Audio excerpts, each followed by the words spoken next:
जय माता दी दोस्तों।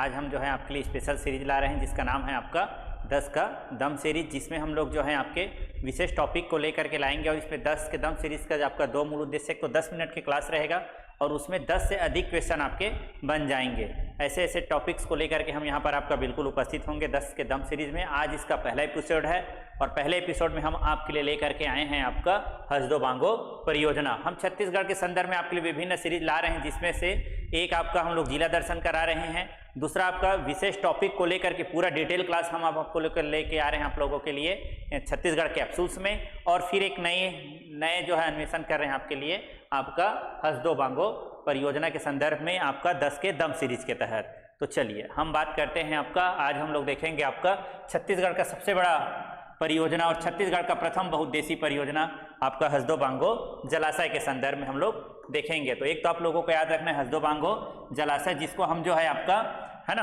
मिनी माता जलाशय के नाम से भी जानते हैं। इसी को आप लोग एक साथ बोलेंगे है ना, हसदो बांगो मिनी माता परियोजना, फिर मिनी माता हसदो बांगो परियोजना के नाम से हम जानते हैं। चूंकि मिनी माता के नाम पर रखा गया इसलिए इसको मिनी माता परियोजना बोलते हैं।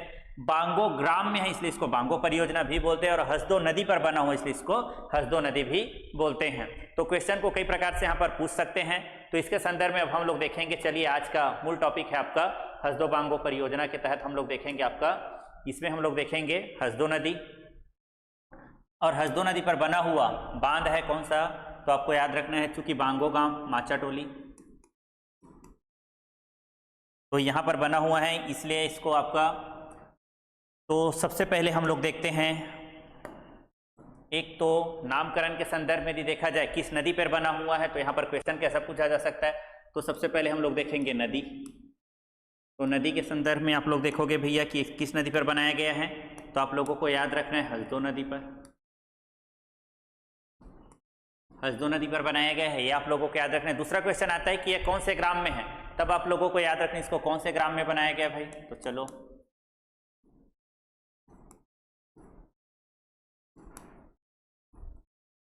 बांगो ग्राम में, तो इसलिए आप लोगों को याद रखना है माचाडोली बांगो ग्राम में। फिर बात आता है कि इसका निर्माण कब किया गया, तो चलिए देखते हैं इसके निर्माण को। तो बात करें यदि हम इसके निर्माण का, तो आप लोगों को याद रखना ये है कि इसका निर्माण जो किया गया था प्रारंभ हुआ था 1967 में, अर्थात जब हमारे यहाँ योजना अवकाश काल आया था, योजना अवकाश काल यह वह वर्ष है जब आपका देखिए कि भारतवर्ष में यदि देखा जाए तो एक परिवर्तन का काल था, कृषि के क्षेत्र में एक बहुत बड़ा परिवर्तन का काल था, जब बात चल रहा था कृषि क्रांति का, जिसको हम लोग बोलते हैं हरित क्रांति। और हरित क्रांति जब आया गया था उसी समय हरित क्रांति को सफल बनाने के लिए विभिन्न क्षेत्रों पर भारत पर विभिन्न जलाशय को निर्माण की योजना रखा गया, और उसी के तहत आपका योजना अवकाश काल में आपका 1967 में इसका नींव रखा गया, जो कि आपका तीन चरणों पे पूरा करना था, जो कि आपका पूर्ण हुआ 2011 में। कब पूर्ण हुआ बोलेगा जाए तब 2011 में। इसको कितने चरणों में पूर्ण करना था, तो आपको याद रखना ये है कि मूलतः ये 3 चरण में पूर्ण होना था, ठीक है ना। तो ये आप लोग याद रखोगे। तो योजना अवकाश काल के दौरान इसका नींव रखा गया 1967 में, पूर्ण हुआ 2011 में, ये आप लोगों को याद रखना है। फिर हम बात करते हैं भाई कि इसकी जो ऊंचाई है, इस ऊंचाई की यदि हम बात करते हैं तो आपको याद रखना है 27 मीटर के साथ ये छत्तीसगढ़ का सबसे ऊंचा बांध है। तो ऊंचाई को यदि हम लोग देखें, यदि इसकी ऊंचाई की बात करें तो आप लोगों को याद रखना है कि 87 मीटर इसकी ऊंचाई है, और 87 मीटर ऊंचाई के साथ ये छत्तीसगढ़ का सबसे ऊंचा बांध है। तो ये आप लोग याद रखिएगा, छत्तीसगढ़ का सबसे ऊंचा बांध। चूंकि यह जो है आपका बहुउद्देशीय परियोजना है, तो साथ ही साथ आपको यदि याद रखना है कि बहुउद्देशीय, तो छत्तीसगढ़ का पहला बहुउद्देशीय परियोजना, साथ ही साथ छत्तीसगढ़ का सबसे ऊंचा बांध, ये आप लोग याद रखोगे।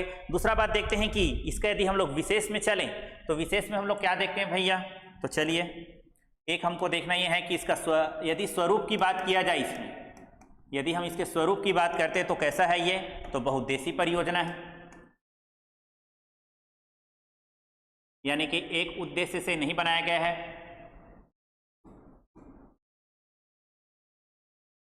तो ये बहुउद्देशीय परियोजना है। बहुउद्देशीय परियोजना में देखेंगे तब आप लोगों को याद रखना कौन कौन सा है भाई। तो चलिए देखते हैं, इनके उद्देश्यों पर एक नज़र डालते हैं। इनके उद्देश्य में सबसे पहले तो आपका सिंचाई,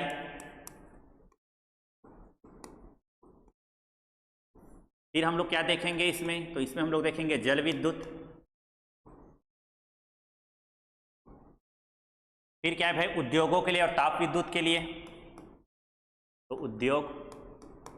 और फिर हम क्या देखेंगे इसमें, पेयजल।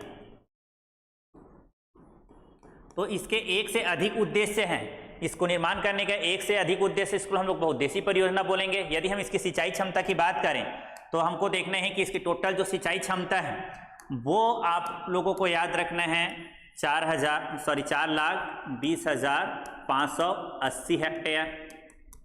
ठीक है, ये जो है पूरे के पूरे हेक्टेयर कहाँ कहाँ तक विस्तारित है, तो हम लोग को देखते हैं। इसको फिर हम दो भाग में बांटेंगे। ठीक है, एक आपका लाभान्वित जिला के आधार पर और एक फसल के आधार पर। इसको हम लोग देखेंगे भाई, एक लाभान्वित जिला के आधार पर और एक फसल के आधार पर।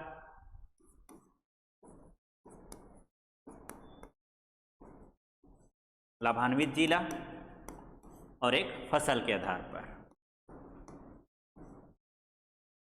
यदि हम लाभान्वित जिला को देखें तब आप लोगों को याद रखना है, यदि लाभान्वित जिला की बात किया जाए तो इससे लाभान्वित जिला में सबसे पहले हमको देखना है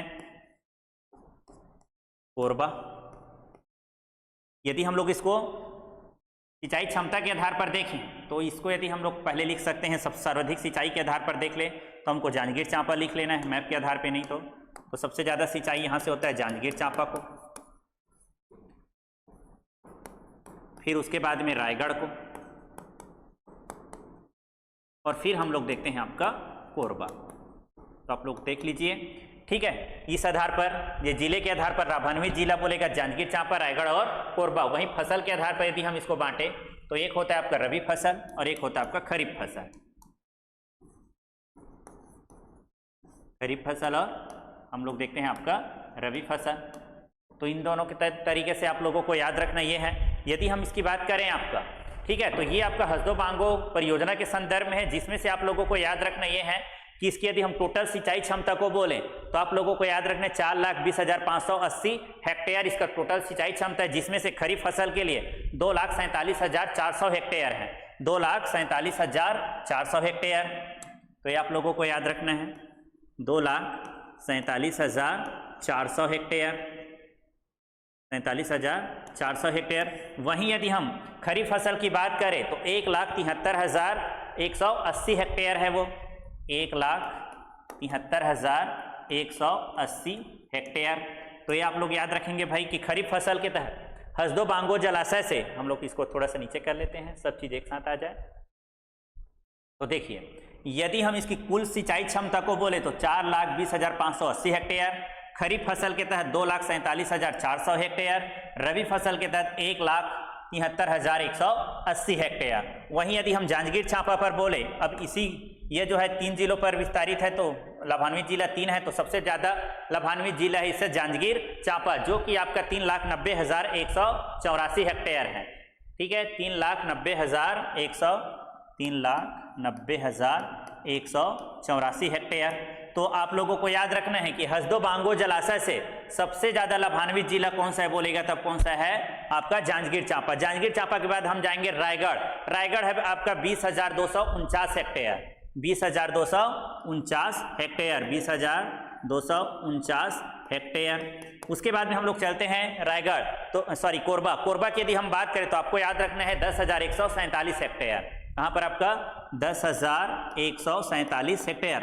तो देखिए, सबसे जब पहले तो इंपॉर्टेंट आपको याद रखना, ये बांध भले ही कोरबा में है, लेकिन यदि सिंचाई के दृष्टि से देखा जाए तो सबसे ज्यादा सिंचित होता है इसको जांजगीर चांपा को, है ना, उसके बाद रायगढ़ को, फिर अंतिम में किसको आपका कोरबा को।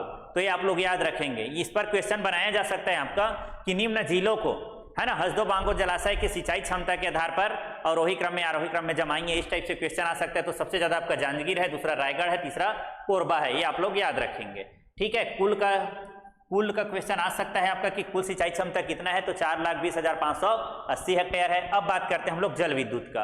किसका बात करते हैं आपका जल विद्युत का। तो जल विद्युत में अपने को याद रखना यह है कि इससे हसदो बांगो जलाशय से, है ना, इसको मैं उस तरफ ले चलता हूं, या फिर हम लोग दूसरा यहाँ पर हम लोग जल विद्युत बना लेते हैं भाई। तो चलिए हम लोग दूसरे में चले जाते हैं, आपका दूसरे में चलते हैं यहाँ पर। ठीक है, तो अब हम लोग देखते हैं आपका जल विद्युत। जल विद्युत क्षमता का।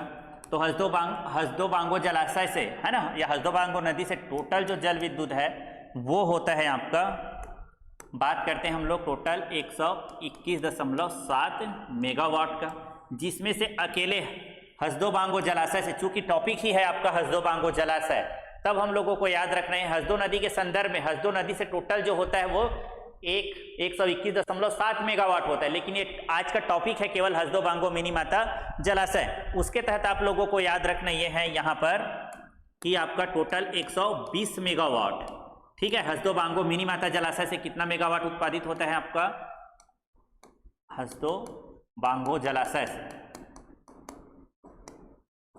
से यदि हम बात करें तब आप लोगों को याद रखें 120 मेगावाट, और ये जो है टोटल आपका 40-40 का 3 यूनिट लगा हुआ है, 40-40 का 3 यूनिट लगा हुआ है। तो आप लोगों को याद रखना है हसदो बांगो जलाशय से कुल कितना जल विद्युत उत्पादन किया जाता है, बोलेगा तब कितना उत्पादन किया जाता है आपका 120 मेगावाट, और 120 मेगावाट में आपको याद रखना है 40-40 के 3 यूनिट वहां पर काम कर रहे हैं। और इसका जो है ना, ये कब प्रारंभ हुआ, तो आप लोगों को याद रखना है 1994-95 में, 1994-95 में ये यहाँ पर आपका जल विद्युत प्रारंभ है, ये अपने को याद रखना है भाई।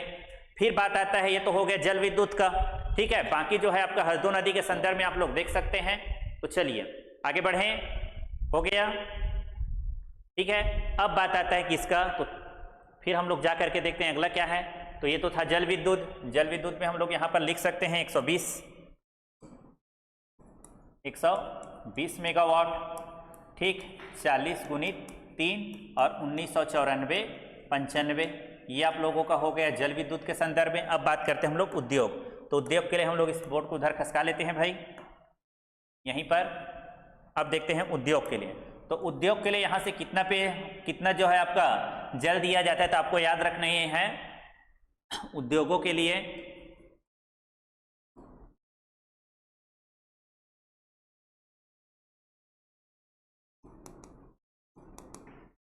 मिली घन मीटर आपका दिया जाता है। तो आपको याद रखना है 292.392, है ना, यानी कि 292.392 मिली घन मीटर पानी आपका किसके लिए दिया जाता है, आपका उद्योगों को दिया जाता है, जिसमें से मूलतः आपका एनटीपीसी, है ना, और आपके बाल्को, और साथ ही साथ छत्तीसगढ़, है ना, ताप विद्युत निगम को यहाँ से पानी दिया जाता है भाई। तो आप लोगों को याद रखना है छत्तीसगढ़ ताप विद्युत निगम को, छत्तीसगढ़ ताप विद्युत निगम को पानी दिया जाता है, साथ ही साथ एनटीपीसी को, और साथ ही साथ बाल को। तो इनको तीनों को यहाँ से आपका जल आपूर्ति, उद्योग की दृष्टि से जल आपूर्ति किया जाता है। तो ये कितना किया जाता है आपका, है ना, 292.392 मिली घन मीटर। साथ ही साथ पेयजल की दृष्टि से देखा जाए तो आपको याद रखना है हसदो बांगो जलाशय से किसको पानी दिया जाता है भाई, आपको कोरबा को, कोरबा नगर निगम को। तो कोरबा नगर निगम, आप दर्री बैराज का नाम सुने ही होंगे, ठीक है। तो कोरबा नगर निगम, ये आप लोगों को याद रखना है। तो कोरबा नगर निगम को पानी दिया जाता है हसदो बांगो जलाशय के माध्यम से दर्री बैराज होते हुए। तो आपको याद रखना है 14, है ना, मिली घन मीटर पानी जो है यहाँ से दिया जाता है। तो आप लोगों को याद रखना है, ठीक है। इसी के साथ यदि हम लोग देखते हैं तो आप लोगों को याद रखना यह है कि यदि फिर से एक बार देखा जाए तो सबसे पहले आपको याद रखना है तो इसका नाम हसदो नदी के कारण हसदो जलाशय, बांगो ग्राम के कारण बांगो, ठीक है। और उसके बाद में मिनी माता के नाम पर रखा गया, इसलिए इसको हसदो बांगो मिनी माता जलाशय। माचाटोली बांगो ग्राम में स्थित है, आपको याद रखना है। 1967 में आपका इसका स्थापना, मतलब इसका कार्य प्रारंभ किया गया, नींव रखा गया, जो कि 2011 में पूर्ण हुआ, पूरा 3 चरणों में हुआ। और योजना अवकाश काल के दौरान इसका क्या किया गया था, आपका नींव रखा गया था। साथ ही साथ यदि हम बात करें इसका, तो यहाँ पर आप लोग देखते हैं कि यदि इसकी सिंचाई क्षमता की बात किया जाए तो 4,20,580 हेक्टेयर है, जिसमें खरीफ फसल के रूप में 2,47,400 है। और उसी प्रकार यदि हम लोग रबी फसल की बात करें तो 1,73,180 हेक्टेयर है। वहीं पर यदि जांजगीर चांपा को बोला जाए तो आप लोगों को याद रखना 3,90,184 हेक्टेयर। रायगढ़ की बात करें तो 20,249 हेक्टेयर, और कोरबा की बात करें तब 10,147 हेक्टेयर, जो कि यहाँ से सिंचित होता है। तो और साथ ही साथ आपको याद रखना है कि आपका हसदो बांगो जलाशय में आपका जल विद्युत उत्पादन किया जाता है भाई, हाइड्रो पावर प्रोजेक्ट। तो आपको याद रखना है 120 मेगावाट, जिसमें से आपका 40 का 3 यूनिट 1994-95 प्रारंभ हुआ, ये आप लोगों को याद रखना है। साथ ही साथ आपको याद रखना ये है, यहाँ पर कोरबा नगर निगम को पानी आपका हसदो बांगो जलाशय से आता है, और ये आपको याद रखना है 14 मिली घन मीटर। तो इसी के साथ हम लोग और फिर मिलते हैं 10 के दम के अगले कड़ी में, बिल्कुल जो है जुड़े रहिएगा। साथ ही साथ हमारे डिजायर कंपटीशन एकेडमी के द्वारा विभिन्न परीक्षाओं के लिए आप लोगों के लिए निःशुल्क क्लास आयोजित किया जा रहा है और इसका पूरा वीडियो आप लोगों को हमारे यूट्यूब चैनल के प्लेलिस्ट में फ्री में देखने को मिल सकता है। तो बिल्कुल बने रहिए हमारे टीम के साथ। जय हिंद, जय भारत माता, जय माता दी।